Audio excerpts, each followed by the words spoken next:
Hay una semana en la historia que cambió todo para siempre. Una semana documentada por enemigos y amigos, grabada en piedra y pergamino, profetizada con precisión matemática siglos antes de que ocurriera. Y, sin embargo, la mayoría de cristianos conocen apenas fragmentos de lo que realmente sucedió. Incluso muchos sacerdotes enseñan solo las escenas principales, como si la Semana Santa fuera una película de la que solo conocemos el tráiler. Pero, hermanos, yo he pasado 30 años caminando por esas mismas piedras en Jerusalén. He tocado los muros que fueron testigos. He respirado el aire de esos patios. Y lo que descubrí día a día, hora por hora, me quitó el sueño durante meses. Porque la Semana Santa completa del año 33 después de Cristo no es solo la historia de la salvación. Es el relato forense más detallado de 7 días que cambiaron la eternidad. Hoy vamos a reconstruir esa semana completa, desde el momento en que Jesús puso pie en Betania el sábado hasta que el sepulcro se abrió el domingo. Con nombres reales, con lugares exactos, con testimonios que los arqueólogos han confirmado piedra por piedra. Prepárate, porque lo que vas a escuchar hará que nunca más veas la pasión de la misma manera. Antes de continuar, quiero que sepas algo. Cada suscriptor de este canal está en mis oraciones diarias. Leo sus nombres, veo sus comentarios y los llevo ante el Santísimo. Si aún no te has suscrito, hazlo ahora mismo. Únete a esta familia. Padre Celestial, bendice a cada persona que está viendo esto en este momento. Abre sus corazones para recibir la profundidad de tu amor manifestado en esta Semana Santa. Que puedan caminar contigo por cada día de tu pasión. Amén. Ahora, permíteme mostrarte lo que he encontrado en estas 3 décadas de investigación. Jerusalén en el año 33 después de Cristo era una metrópolis que pulsaba con una energía casi sobrenatural. Imagínate una ciudad que normalmente albergaba 80.000 habitantes y que durante la Pascua se hinchaba hasta 250.000 peregrinos. Las calles de piedra caliza, pulidas por millones de sandalias, resonaban con el eco de arameo, griego, latín y dialectos de toda la diáspora. El aire espeso olía a incienso del templo mezclado con el humo de miles de fogatas donde se asaban los corderos pascuales. El templo de Herodes, esa maravilla arquitectónica, se alzaba como una montaña de mármol blanco y oro que podía verse desde 20 kilómetros de distancia.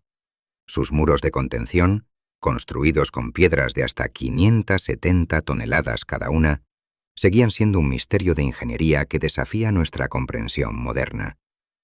En el atrio de los gentiles cabían cómodamente 300.000 personas de pie. Las columnas del pórtico real medían 37 metros de altura, más altas que un edificio de 10 pisos. Por estos patios caminaba diariamente un hombre que los testigos describían con una presencia que silenciaba multitudes con una sola mirada. Los evangelios nos dan los hechos, pero los detalles arqueológicos nos muestran la escala épica del escenario donde se desarrolló el drama más importante de la historia humana. Permíteme compartir algo que transformó mi rutina matutina desde hace años. Cada día, antes incluso de abrir completamente los ojos, alcanzo algo. Es lo primero que hago. Antes del café, antes de las oraciones del breviario, aunque en realidad forma parte de mi oración. Tengo una aplicación en mi teléfono que me lleva exactamente a través de este tipo de descubrimientos que estamos explorando ahora. Los textos antiguos, las conexiones arqueológicas, las escrituras diarias que dan vida a todo esto. Cambió completamente cómo empiezo cada mañana. No exagero. Transformó mi rutina de algo mecánico en revelación continua. Dejé el enlace en el comentario fijado. Échale un vistazo después de este vídeo. Pero continuemos, porque lo que pasó en esa primera jornada en Betania es algo que la mayoría de la gente nunca escucha. Sábado, 8 de Nisán del año 33. Jesús llega a Betania, a 3 kilómetros de Jerusalén, 6 días antes de la Pascua. Juan es específico con este detalle temporal porque sabe que está marcando el inicio de una cuenta regresiva profética. Betania significa casa de dátiles en arameo, pero también casa de aflicción. ¡Qué paradoja más perfecta! El lugar donde Jesús experimentará la alegría de ver a Lázaro vivo y la aflicción de saber que en 6 días estará muerto. La casa de Simón el leproso, según Mateo y Marcos, pero Juan nos da el detalle que cambia todo. La cena está en casa de Lázaro, Marta y María. Imagínate esa noche. El aroma de la carne asada se mezcla con el perfume de nardo puro que María derrama sobre los pies de Jesús. 300 denarios de perfume, el salario de un trabajador durante un año completo, empapando no solo los pies del maestro, sino el suelo de tierra batida de la casa. El olor era tan intenso que, según Juan, se llenó toda la casa del olor del perfume. Pero aquí está el detalle que me quitó el sueño cuando lo descubrí. En la cultura judía del primer siglo, ungir los pies de un huésped con perfume era una preparación para el entierro. María no estaba siendo extravagante, estaba preparando un cadáver, y Jesús lo sabía. Por eso defiende su acción cuando Judas protesta: «Déjala, para el día de mi sepultura ha guardado esto». Ella había entendido lo que ni siquiera los 12 habían comprendido todavía. Domingo de Ramos, 9 de Nisán. El día que todo cambió para siempre en las calles de Jerusalén. Pero necesitas entender algo que los predicadores raramente explican. La entrada triunfal no fue espontánea. Fue una declaración política calculada que puso a toda la ciudad en tensión máxima. Jesús envía a 2 discípulos específicamente a buscar un pollino de asna que nunca había sido montado. En la tradición judía, un animal no usado previamente era necesario para actos sagrados. Pero el detalle que cambia todo está en la logística. Para llegar desde Betania hasta la puerta dorada del templo, Jesús tenía que descender por el Monte de los Olivos, por un camino de piedra caliza que medía exactamente 2 kilómetros de longitud y descendía 200 metros de altura. Cada paso de ese pollino cumplía la profecía de Zacarías 9:9, escrita 500 años antes. Alégrate mucho, hija de Sión, da voces de júbilo, hija de Jerusalén. He aquí tu rey vendrá a ti, justo y salvador, humilde, y cabalgando sobre un asno. Pero aquí está lo que me eriza la piel cada vez que lo pienso. Mientras Jesús bajaba por el lado este del Monte de los Olivos, Poncio Pilatos entraba por el lado oeste de la ciudad con la pompa militar romana completa para supervisar la Pascua. 2 procesiones simultáneas, una con espadas y águilas imperiales, otra con ramos de palma y hosanas. Una que representaba el poder del César, otra que proclamaba el reino de Dios. Las multitudes tuvieron que elegir, y eligieron al carpintero. Lunes, 10 de Nisán. El día que Jesús purificó el templo y maldijo la higuera. Pero los detalles arqueológicos nos muestran una escena mucho más dramática de lo que imaginamos. El atrio de los gentiles donde ocurrió la purificación medía 460 metros de norte a sur por 300 metros de este a oeste. Un espacio del tamaño de 35 campos de fútbol. Estaba lleno de cambistas, vendedores de palomas, ganado para los sacrificios y miles de peregrinos haciendo transacciones. El estruendo era ensordecedor. Los cambistas cobraban hasta un 25% de comisión para cambiar las monedas romanas por shekels del templo, porque las monedas con imágenes del César eran consideradas idolátricas. Una paloma para el sacrificio que costaba 5 centavos afuera del templo, adentro costaba 75 centavos. Era un monopolio religioso que robaba a los pobres en nombre de Dios. Y en medio de ese caos comercial, un carpintero de Nazaret hace algo que paraliza a toda la multitud. Toma cuerdas, hace un azote y comienza a expulsar físicamente a los mercaderes. Vuelca las mesas pesadas de mármol de los cambistas, suelta el ganado, derrama las monedas que resuenan como campanas contra el suelo de piedra. Y mientras hace esto, grita con una voz que se escucha por encima del tumulto: «Escrito está, mi casa será llamada casa de oración para todas las naciones, mas vosotros la habéis hecho cueva de ladrones». Un solo hombre enfrentando a un sistema corrupto de siglos. Los guardias del templo, entrenados y armados, se quedan paralizados. Algo en su presencia les impedía moverse. Era la autoridad de quien había diseñado ese templo antes de que fuera construido.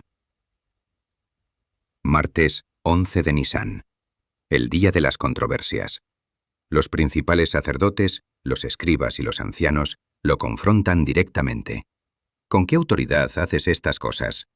Es una trampa legal. Si dice que es el Mesías, es blasfemia punible con muerte. Si dice que actúa por autoridad humana, pierde credibilidad. Jesús responde con una contrapregunta sobre Juan el Bautista que los deja sin respuesta, y luego lanza 3 parábolas que son misiles directos al corazón de su hipocresía. Pero el momento más escalofriante llega cuando los fariseos y herodianos, enemigos naturales que se unen solo para destruirlo, le preguntan sobre pagar tributo al César. Jesús pide que le muestren una moneda, un denario de plata con la imagen de Tiberio César y la inscripción Tiberius Caesar Divi Augusti Filius Augustus. Tiberio César, hijo del divino Augusto. Su respuesta, dad a César lo que es de César y a Dios lo que es de Dios, no es diplomacia, es teología explosiva. Está diciendo que el César puede quedarse con su moneda grabada con su imagen, pero el ser humano, creado imagen de Dios, le pertenece solo a Dios. Es una declaración de guerra espiritual disfrazada de sabiduría política. Detente aquí por un momento, porque sé que alguien que está viendo esto ahora mismo está pasando por su propia semana de controversias. Tal vez te sientes atacado, tal vez la gente cuestiona tu fe, tal vez sientes que estás solo enfrentando fuerzas que son más grandes que tú. Escribe en los comentarios qué estás enfrentando ahora mismo. Leo cada comentario, y esta comunidad ora unos por otros. No estás solo en tu lucha. Miércoles 12 de Nisán, el día del silencio. Los evangelios no registran ni una sola palabra pública de Jesús este día. Pero este silencio es ensordecedor cuando entiendes lo que estaba pasando. Judas Iscariote camina por las calles estrechas de la ciudad alta, sube los escalones de piedra hacia el palacio del sumo sacerdote Caifás y hace el trato que cambiaría la historia. 30 piezas de plata. El precio que la ley mosaica establecía por un esclavo herido de muerte. Exactamente lo que Zacarías 11:12 había profetizado 500 años antes. Pero aquí está el detalle forense que me paraliza cada vez que lo pienso.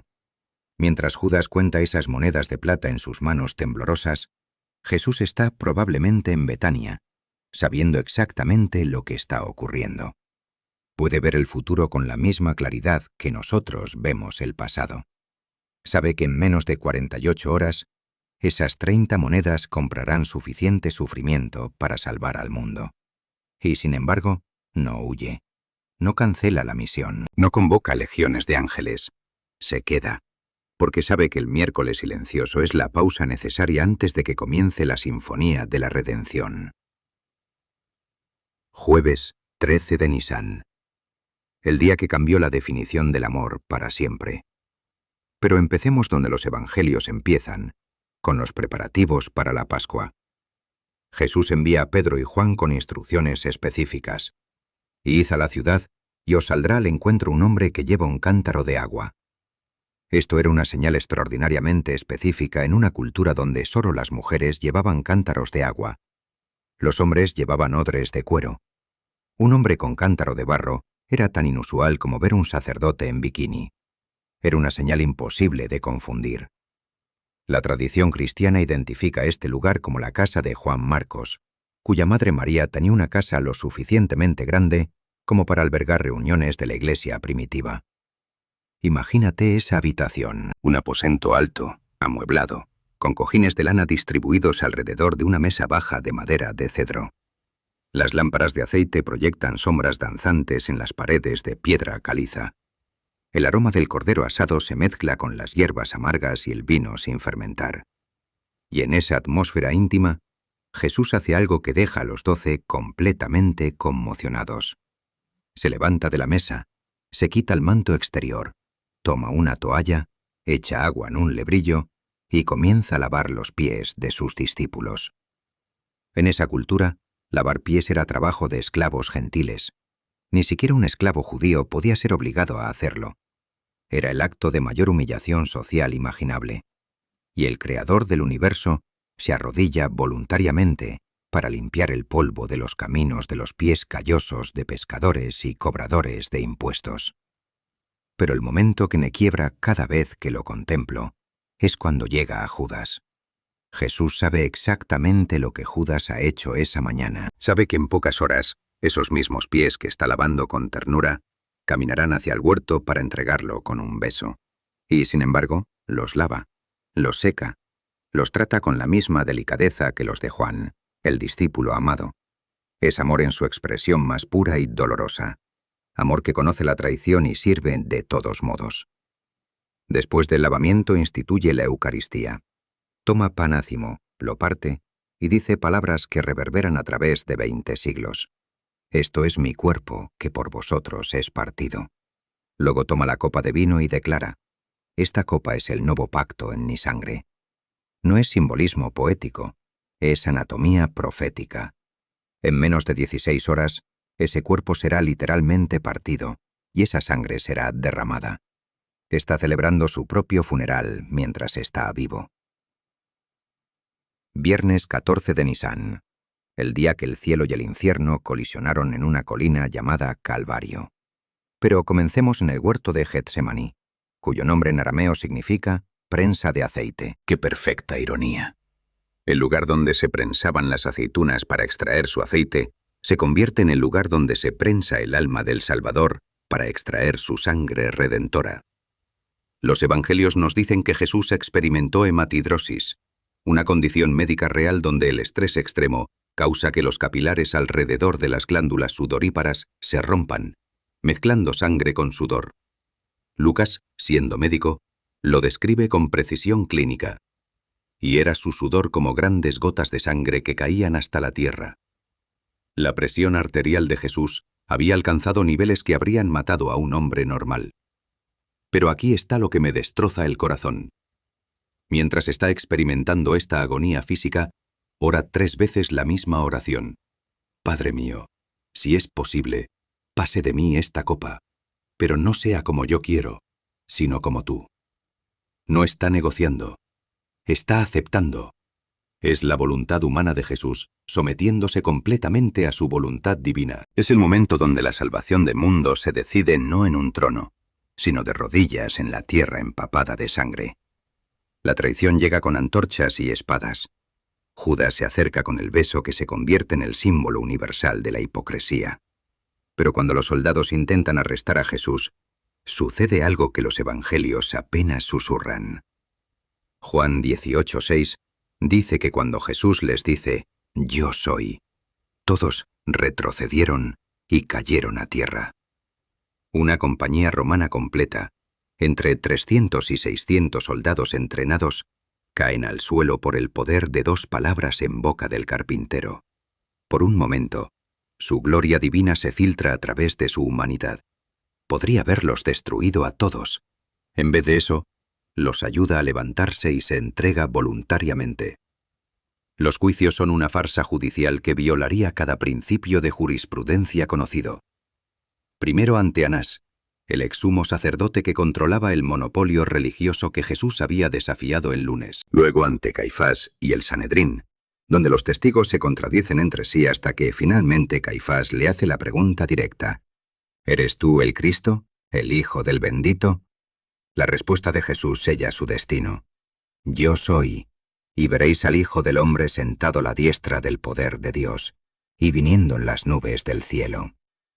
Es una declaración que combina Daniel 7:13 con el Salmo 110:1. No está solo afirmando ser el Mesías, está profetizando su segunda venida mientras está siendo juzgado por la primera. Pilatos intenta liberarlos 6 veces diferentes. Como jurista romano entrenado, puede ver que no hay caso legal, pero la multitud, manipulada por los líderes religiosos, grita esas palabras que helarían la sangre de cualquier gobernador romano. Si a este sueltas, no eres amigo del César. Es chantaje político puro. Pilato se lava las manos, pero como dijo Shakespeare, toda el agua del océano no puede limpiar sangre inocente de las manos culpables. Ordena la flagelación. Los soldados romanos, expertos en tortura, usan un flagrum, un látigo con múltiples correas de cuero terminadas en pedazos de hueso y metal. La ley romana limitaba los azotes a 40-1 para ciudadanos romanos, pero Jesús no era ciudadano. No había límite. Isaías 52:14 había profetizado 700 años antes que su aspecto sería desfigurado de tal manera que no parecía hombre. No es hipérbole poética, es descripción forense. El camino al Calvario, la vía dolorosa, Medía aproximadamente 600 metros desde la fortaleza Antonia hasta el Gólgota.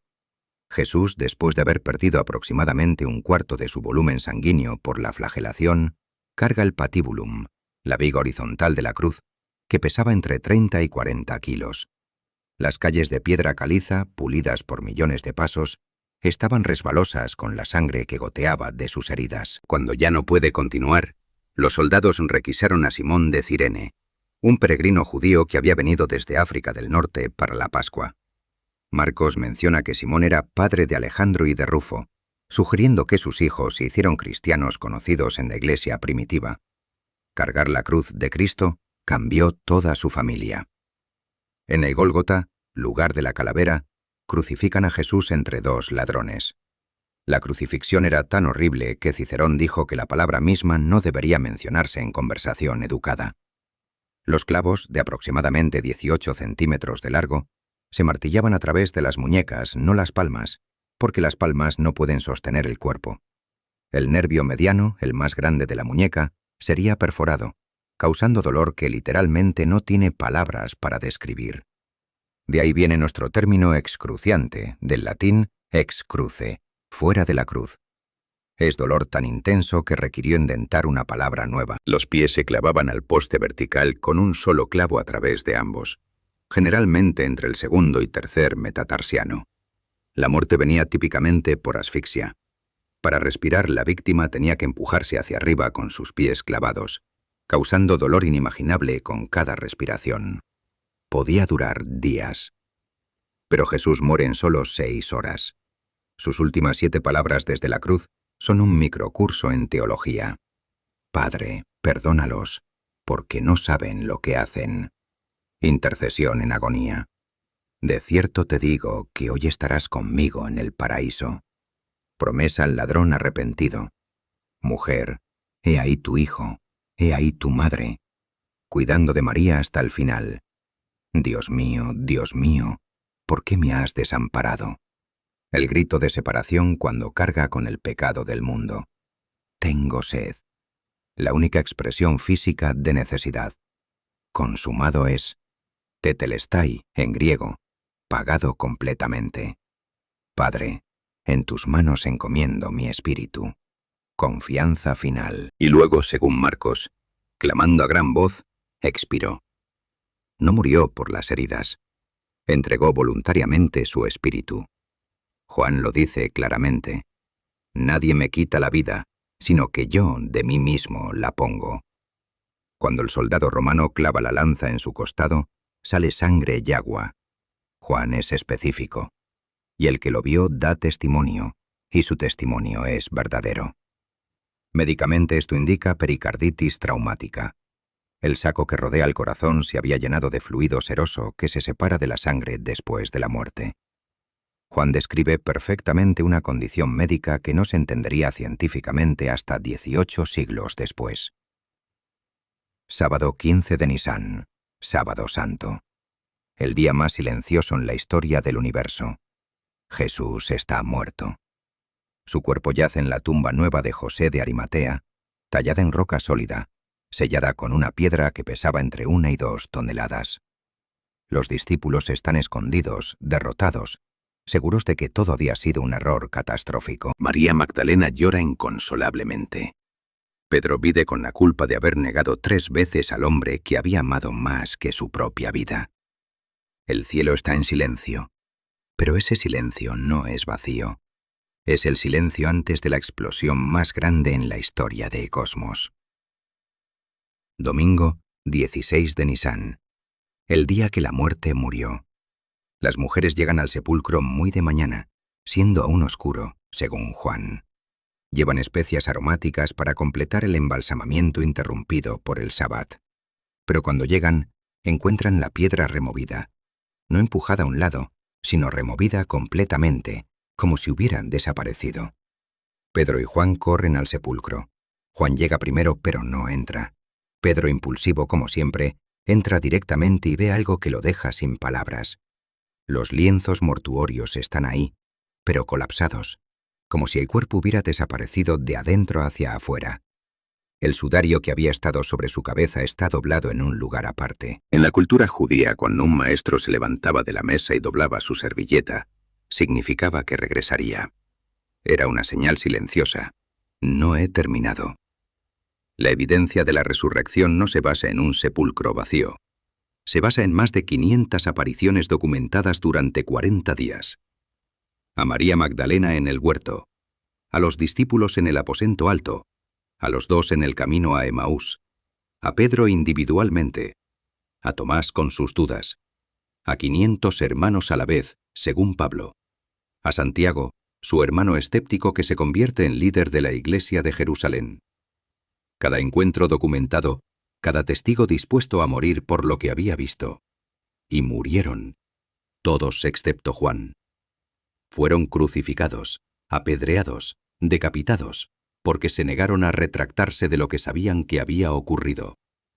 La evidencia profética es matemáticamente imposible de explicar sin intervención sobrenatural.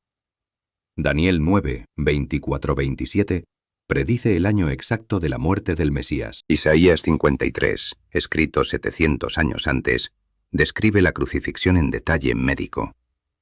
Salmo 22, escrito 1000 años antes de que se inventara la crucifixión, describe los síntomas exactos. Horadaron mis manos y mis pies. Repartieron entre sí mis vestidos. Sobre mi ropa echaron suertes. Zacarías predice el precio exacto de la traición. 30 piezas de plata. Miqueas profetiza el lugar exacto del nacimiento. Belén. Malaquías predice que el precursor preparará el camino.